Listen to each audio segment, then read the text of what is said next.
I'm 59 years old. I've built companies worth billions. I've lost billions. I've experienced the highest highs and the lowest lows that business and finance can offer. I've made decisions that created generational wealth and decisions that nearly destroyed everything I'd built. And if I could go back in time, if I could sit down with my 25-year-old self and share everything I've learned, this is what I would say. I wish someone had told me these things when I was young. I wish someone had grabbed me by the shoulders, looked me in the eyes, and shared the truths that took me decades to discover on my own. No one did. So I learned the hard way, through failure, through loss, through painful, expensive mistakes that cost me years and fortunes. But you don't have to make those same mistakes. You have something I didn't have at 25. You have access to this conversation. You have the benefit of my experience without the cost of my failures. Why 25? Because that's the age when most people start making serious financial decisions. Old enough to have some money to manage, young enough to have time on your side. It's the moment when the right knowledge can change the entire trajectory of your life. The habits you form at 25 determine where you'll be at 55. The decisions you make in your 20s compound for decades. Get them right, and you'll build wealth beyond what you can imagine. Get them wrong, and you'll spend your life wondering why you're always struggling. So let me share with you what I wish I had known. No vague platitudes, no motivational nonsense. Real lessons learned through real experience that could have changed everything for me and can change everything for you. The first thing I would tell my 25-year-old self is this. You don't understand time. You think money is your most important asset. It's not. You think intelligence is your most important asset. It's not. You think your career is your most important asset. It's not. Time is your most important asset, and you're wasting it. At 25, I thought I had unlimited time. The future stretched out before me, endless and full of possibility. There was no rush. I could start saving later. I could start investing later. I could figure things out later. Later never came. Or rather, it came much faster than I expected. Suddenly I was 35, then 45, then 55, and all that time I thought I had, it was gone, used up, impossible to get back. Let me show you the mathematics that would have changed my life. If you invest $10,000 at age 25 and earn 12% annually, roughly what Bitcoin is averaged by age 65, that $10,000 becomes over $1 million. $1 million from 10,000, that's the power of 40 years of compounding. Now let's say you wait. You're busy at 25. You'll start at 35. Same $10,000, same 12% return. By 65, you have about $300,000. Not bad, but you've lost 70% of your potential wealth by waiting 10 years. Wait until 45. Your 10,000 becomes about 100,000 by 65. You've lost 90% of your potential. This is the brutal mathematics of time. Every year you wait costs you exponentially. The money you don't invest at 25 can never catch up, no matter how much you invest later. And here's what makes it tragic. At 25, you think you can't afford to invest. You're just starting out. Money is tight. Every dollar matters. But that's exactly when your dollars matter most. $100 invested at 25 is worth more than $1,000 invested at 45. The math doesn't care about your circumstances. It only cares about time. I wasted years thinking I'll start later. Later cost me millions, tens of millions, maybe hundreds of millions. If I could go back, I would tell my 25-year-old self, start today. Not tomorrow, not next month, not when you get a raise or pay off that debt or feel more secure. Today, automate it so you don't have to think about it. Set up a recurring investment, $50 a month, $100, whatever you can manage, and let time do the work. Your 65-year-old self will thank you in ways you can't imagine. Time is ticking. It's always ticking. Every day you wait is a day you can never get back. Start now. Here's the second thing I would tell my younger self. Everything you've been taught about saving money is wrong. I grew up being told to save, put money in the bank, be responsible, build a safety net, cash is king. This was terrible advice. Following it cost me dearly. Here's what nobody told me. Saving money in a bank account is not protecting your wealth. It's guaranteeing its destruction. Every dollar you save loses purchasing power every single year. Inflation, real inflation, not the fake numbers in government reports, runs at 5 to 7% annually, sometimes more. Your savings account pays maybe 1% if you're lucky. That means every year you're losing 4 to 6% of your purchasing power. Your money is melting, slowly, invisibly, but relentlessly. Over 10 years, your savings lose half their purchasing power. Over 30 years, they lose over 80%. The $100,000 you save for retirement might buy you what $20,000 buys today. This isn't a bug in the system, it's a feature. The system is designed to transfer wealth from savers to asset owners, from people who hold cash to people who hold things. I wish I had understood this at 25. Instead, I did what I was told. I saved. I was responsible. And I watched my purchasing power evaporate while people who owned assets got richer and richer. The mindset shift that changed everything for me was simple but profound. Stop asking how much can I save and start asking what can I own. Saving is defensive. Owning is offensive. Saving preserves nominal dollars while losing real wealth. Owning captures appreciation while building real wealth. Every dollar sitting in a savings account is a soldier working for the enemy. Every dollar invested in assets is a soldier working for you. If I could go back, I would tell my 25-year-old self, convert your cash into assets as fast as possible. Bitcoin, stocks, real estate, things that appreciate while cash depreciates. Yes, assets fluctuate. Yes, there will be scary moments. But over time, over the 40 years you have ahead of you, assets go up and cash goes down. That's not speculation. That's the fundamental nature of the system we live in. Stop saving. Start owning. Your future depends on it. The third lesson I would share with my younger self is about the most overlooked investment of all, yourself. When I was 25, I was focused on making money, getting ahead, climbing the ladder. I thought success was about accumulating dollars. I was wrong. The most important investment you can make isn't in stocks or Bitcoin or real estate. It's in yourself, your skills, your knowledge, your network, your ability to create value. Your income follows your value. If you want to earn more, become more valuable. If you want to earn dramatically more, become dramatically more valuable. This sounds obvious, but most people don't do it. They work hard at their job, but they don't invest in expanding their capabilities. They do what's required, but they don't pursue what would transform them. Here's what I would tell my 25-year-old self about investing in yourself. Read voraciously. 50 books a year in your field, minimum. Every book contains years of someone else's experience, distilled into something you can absorb in hours. Reading is the cheapest way to access the world's best minds.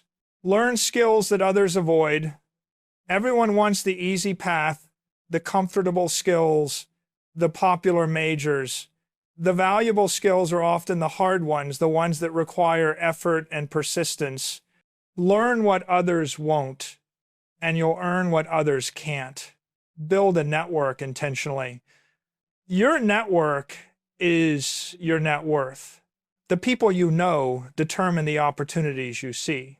Surround yourself with people who are ahead of you, who challenge you, who expand your vision of what's possible. Take on difficult projects. Growth happens at the edge of your comfort zone. Volunteer for the hard assignments. Take on responsibilities that scare you. Every challenge you overcome increases your capacity. Here's the beautiful thing about investing in yourself. The returns compound forever. A skill you learn at 25 earns returns for 40 years.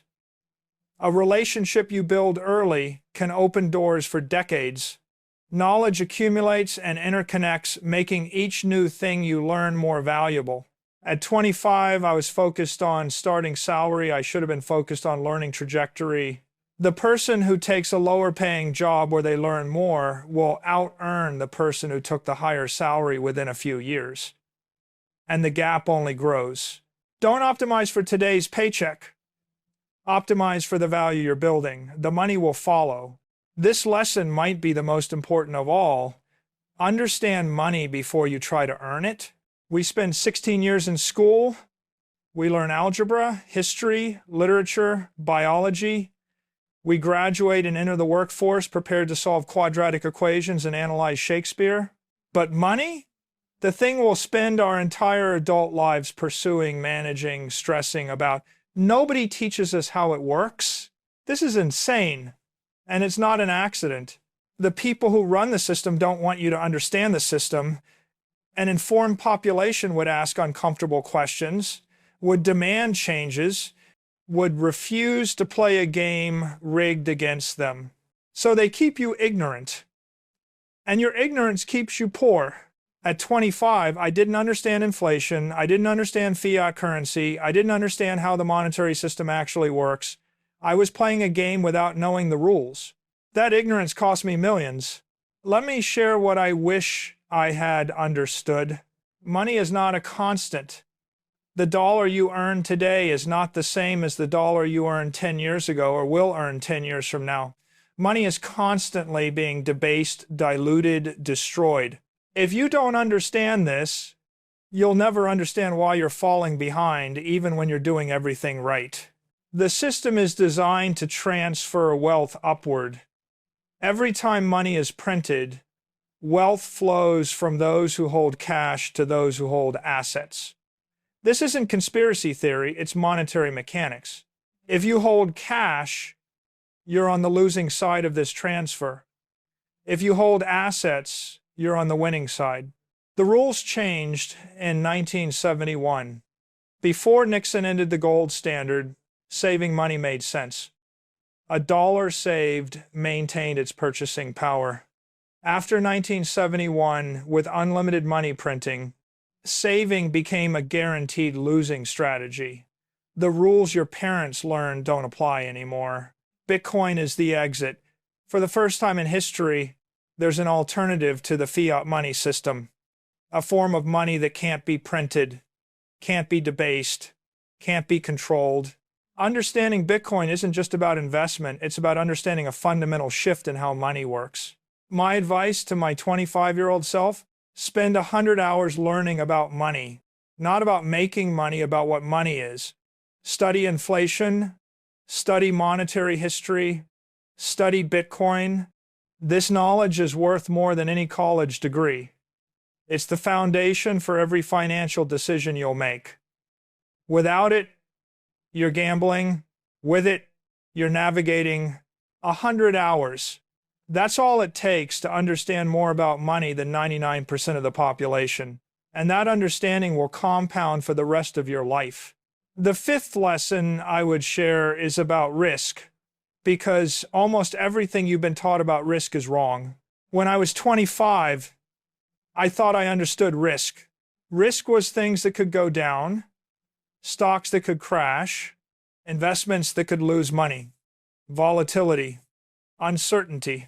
Safety was things that stayed stable, savings accounts, government bonds, a steady job, predictability. I was wrong about all of it. Here's what I understand now that I wish I had understood then. The biggest risk in life is taking no risk at all. The safe choices are often the most dangerous. That savings account, that feels secure. It's guaranteed to lose purchasing power. That stable job, it can disappear tomorrow when the company restructures or your industry gets disrupted. That conservative portfolio, it's conservatively guaranteeing you'll never build real wealth. Real risk isn't volatility. Real risk is permanent capital destruction. An investment that swings wildly but trends upward over time isn't risky, it's volatile. Those are different things. Bitcoin drops 50% sometimes. That feels risky. But over any 4-year period, Bitcoin has always been higher than where it started. The volatility feels dangerous, but the trajectory is consistently upward. Cash never swings. That feels safe. But over any 4-year period, cash has always lost purchasing power. The stability feels secure, but the trajectory is consistently downward. Which is actually riskier? Here are the risks nobody warns you about. Inflation risk. The risk that everything you save becomes worth less every year. This isn't a possibility, it's a certainty. And it compounds relentlessly. Disruption risk. The risk that your industry, your company, your skills become obsolete. Technology is accelerating. What's valuable today may be worthless tomorrow. The only defense is continuous adaptation. Dependency risk. The risk of relying on one income source, one employer, one system for your survival. The more dependent you are, the more vulnerable you are. Inaction risk. The risk of not acting while the world changes around you, of waiting for certainty while opportunities pass you by, of being left behind because you were too careful. My 25-year-old self was focused on avoiding the obvious risks, the ones that felt scary. Meanwhile, the real risks were silently destroying my potential. Here's my advice. When you're young, take more risk, not less. You have time to recover from failures. You have energy to rebuild. You have years ahead to compound whatever you build. The worst outcome at 25 is losing everything and starting over. That's recoverable. The worst outcome at 55 is realizing you never took the chances that could have changed your life. Take calculated risks. Take asymmetric bets where the upside is massive and the downside is survivable. Take chances on yourself, on new technologies, on unconventional paths. The regret of not trying is worse than the regret of trying and failing. Trust me on this. The sixth lesson is about something we dramatically underestimate, the power of environment. There's a saying that you become the average of the 5 people you spend the most time with. I've found this to be profoundly true, and not just for income, but for mindset, ambition, beliefs, everything. If the people around you think small, you'll think small. If they're pessimistic, you'll become pessimistic. If they're stuck, you'll stay stuck. If the people around you dream big, you'll dream bigger. If they're ambitious, you'll become more ambitious. If they're growing, you'll grow. When I was 25, I didn't understand this. I stayed loyal to friendships that weren't serving my growth. I avoided people who intimidated me, exactly the people I should have been learning from. I remained comfortable instead of challenged. This was a mistake. I'm not saying to abandon your friends or family, but I am saying to be intentional about who you give your time and attention to. Look at the people you spend the most time with. Are they pulling you up or holding you down? Are they expanding your vision or shrinking it? Are they encouraging your growth or reinforcing your limitations? If you're the smartest person in the room, you're in the wrong room. You're not learning. You're not being challenged. You're not growing. Seek out people who are further along than you.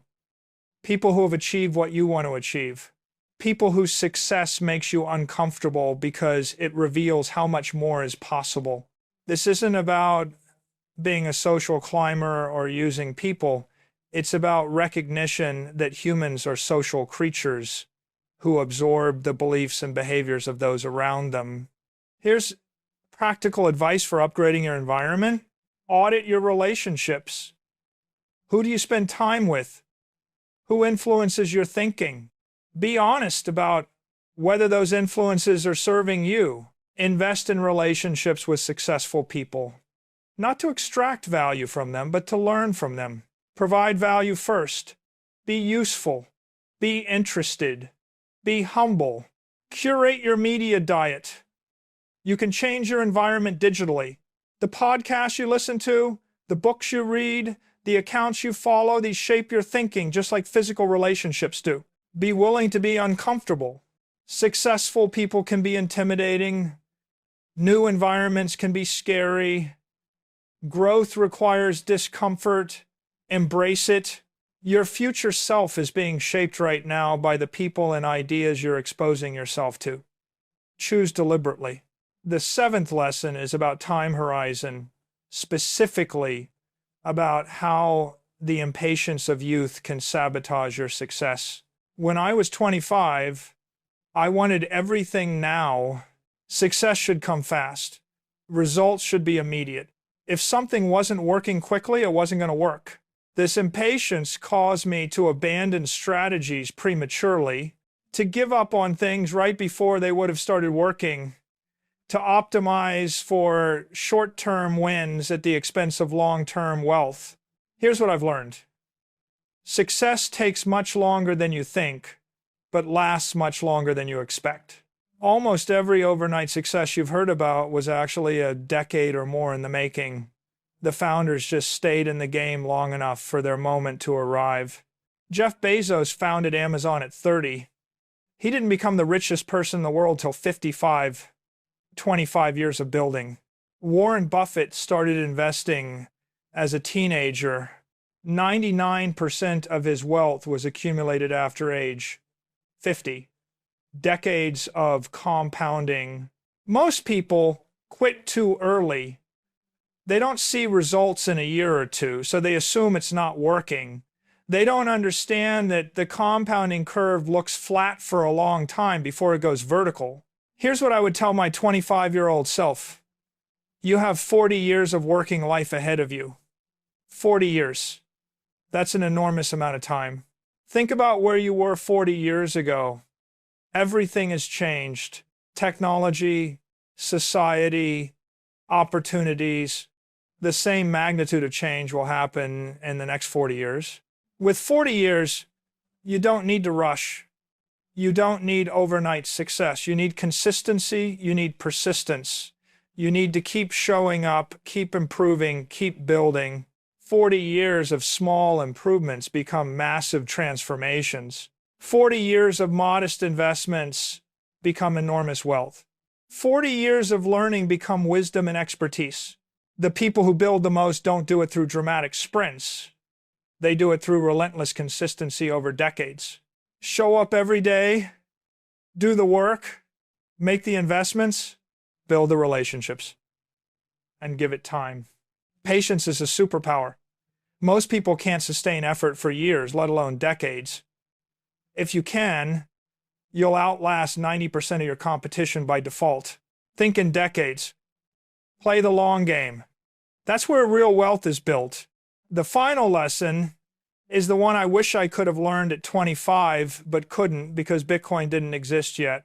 I discovered Bitcoin at 55. It transformed my understanding of money, my investment strategy, my entire financial worldview, and I can't help but imagine what my life would look like if I'd had Bitcoin at 25. 40 years of accumulating an asset that can't be printed, 40 years of holding money that actually holds its value, 40 years of ownership in a network that grows more valuable with every passing day. It would have changed everything. You have this opportunity. This thing that didn't exist when I was young exists now. This escape hatch from a broken monetary system is open. This chance to build wealth outside the rigged game is available. Don't waste it. Here's why Bitcoin is the game changer. For the first time in history, you can hold money that can't be debased. 21 million Bitcoin, ever. No government, no central bank, no authority can print more. When you own Bitcoin, you own a fixed percentage of a fixed supply forever. For the first time in history, you can truly own your wealth. Self-custody means no one can freeze your account, confiscate your assets, or decide you don't deserve what you've earned. 12 words, and your wealth is secured by mathematics. For the first time in history, you can exit the system. You don't have to play a game rigged against you. You don't have to watch inflation eat your savings. You don't have to depend on institutions that don't have your interests at heart. If I were 25 today, here's exactly what I would do. Every paycheck, a percentage goes to Bitcoin automatically. 10%, 20%, whatever I could manage. Non-negotiable. Before I spend $1 on anything else, dollar cost averaging.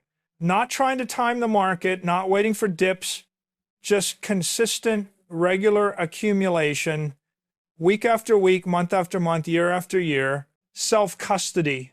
Learning to hold my own keys, not trusting exchanges or institutions. My Bitcoin, my keys, my control. Never selling. Treating Bitcoin as a 40-year savings vehicle, not a trading instrument. Accumulate and hold. Let time and scarcity do the work. The combination of youth and Bitcoin has never existed before. Previous generations had time, but no Bitcoin.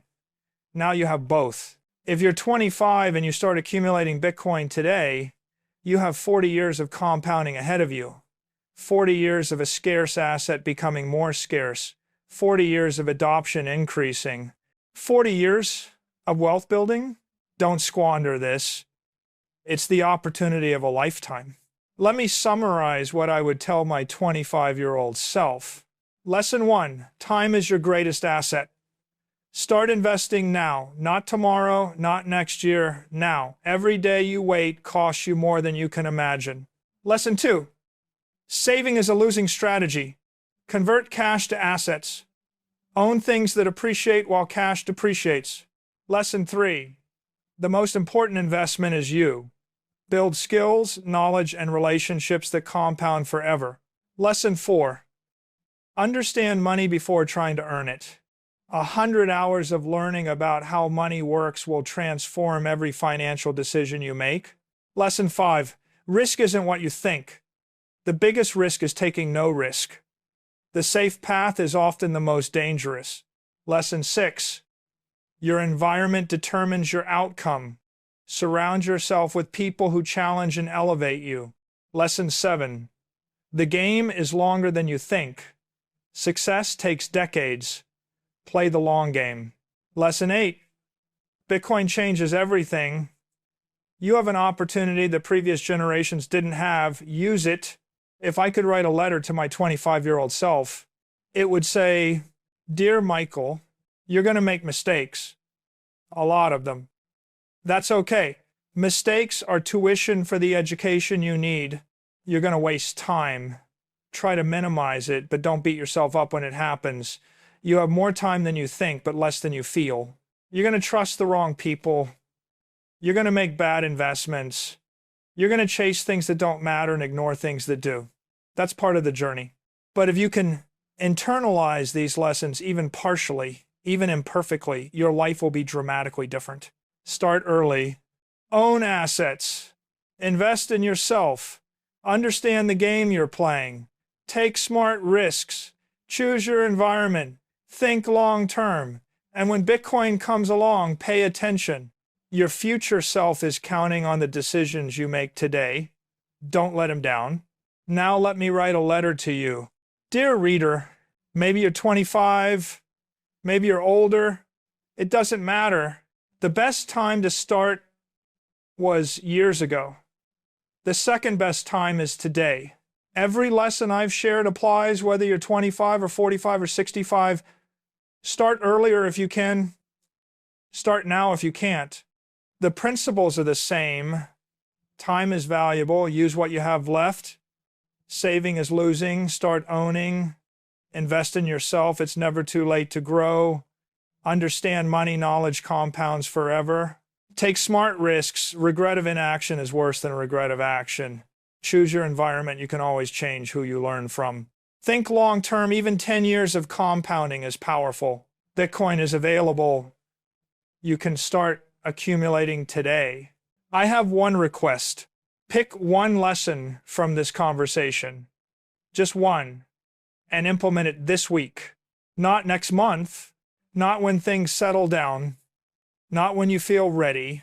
This week, one small action that moves you in the right direction, one decision that your future self will thank you for. That's how change happens. Not through dramatic transformation, but through small actions repeated consistently over time. Your future is being written right now. Every day, every decision, every action is a sentence in that story. Make it a good one. I can't go back and change my past, but you can shape your future. You can take everything I've learned through decades of trial and error and apply it immediately. Don't wait. Don't delay. Don't tell yourself you'll start later. Start today. Your future self is watching. Make them proud.